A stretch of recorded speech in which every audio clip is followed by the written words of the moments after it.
Oh folks, welcome back to the channel.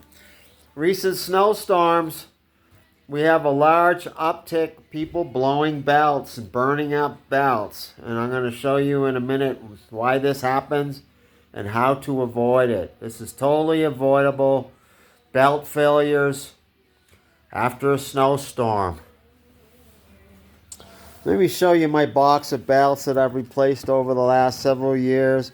A lot of them are stretched.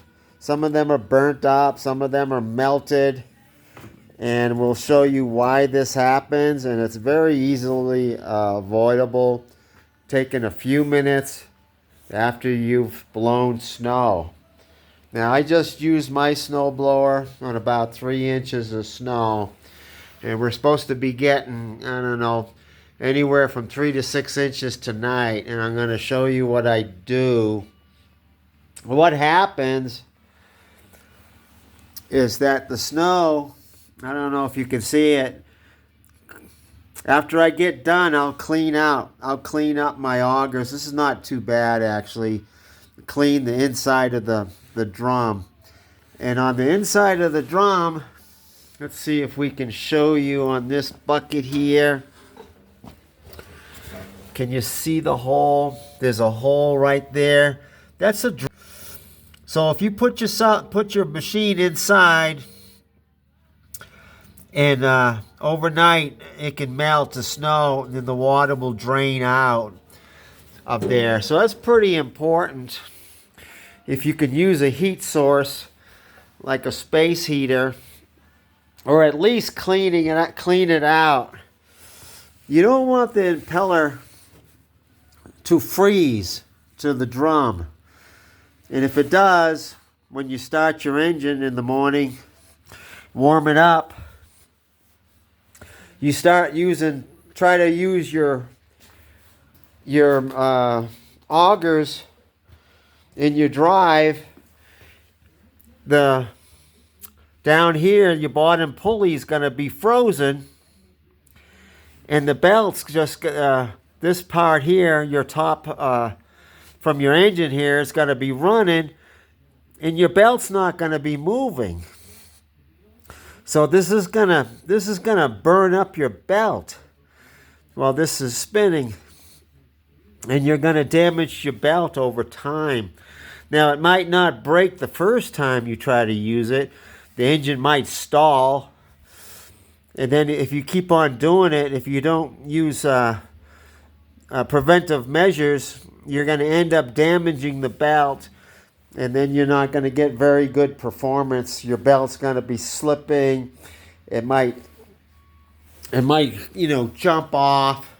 It might break.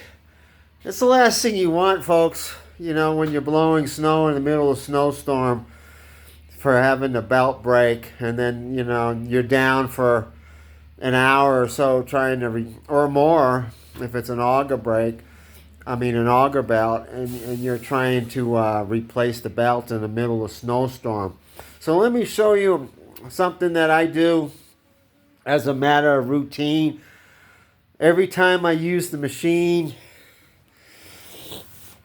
when I bring it in, I'll clean out the augers, I'll clean out the impeller area, and I will also, what I did this morning, I sprayed some fluid film. You can see I sprayed fluid film on this one side only. There's no snow in the back of the bucket.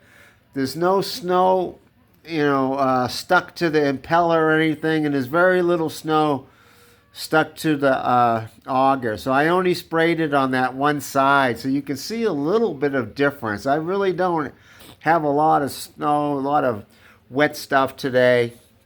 But that's another thing you can do.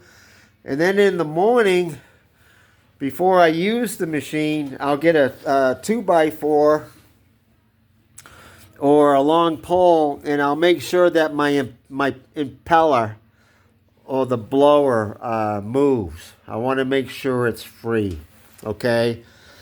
And I have a carpet that I put my machines on. Before, I was just putting the machine on the concrete, and then I would make sure that in the morning, I'd make sure that my tracks weren't frozen. You see I'm moving the machine here. I want to make sure the machine's not frozen to the floor. So I want to make sure my tracks are moving, and I want to make sure my impeller is moving before I even start it. It's just a routine that I've done for years and years. I don't have any trouble with I learned the hard way, of course. I've learned everything the hard way, so I'm hoping that you guys don't have to learn from, mistakes like that. One time I had I didn't clean out the machine, and then the next morning it was all frozen, and I was in a hurry, and I started up the machine. Tried using it, and it stalled out because it was all frozen. And it took me longer to unfreeze the impeller and the augers and the tracks from the floor. It took me longer to do that than it would have if I had taken a few minutes to do it at the end of the previous day. So it's a good habit to get into if you want to prevent belt failures.